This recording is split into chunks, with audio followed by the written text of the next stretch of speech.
சென்னையில் அடுக்குமாடி கட்டடம் நிறையா இருக்குது. அதில் ஒரு வீட்டில் குப்பை இருந்துச்சுன்னா எத்தனை வீட்டில் குப்பை இருக்கும். அந்த குப்பையெல்லாம் ஒரு மண்ணில் போட்டோம்னா மண்ணோட வளம் போயிடும்.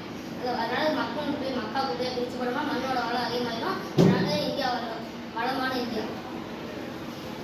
பார்த்தீங்கன்னா நம்ம பூமியில் பல சீற்றங்கள் நடக்குது. அது இயற்கை காற்று இதெல்லாம் கிடைக்குது. இந்த காற்று இயற்கை வளங்கள் மூலியமாக எப்படி கரண்ட் தயாரிக்கலாம்னு பார்க்கலாம். இப்போ பார்த்தீங்கன்னா மின்மில் சோலார் பேனல் மூலியமாக கரண்ட் எடுக்கலாம்.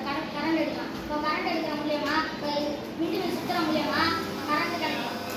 இப்போ இந்த மாதிரி கரண்ட் கிடைக்கிறனால ஃபேக்ட்ரி இதெல்லாம் அதிகமாக கரண்ட் தேவைப்படுறதுனால இந்த மாதிரி கரண்ட் சப்ளை கிடைக்கும்.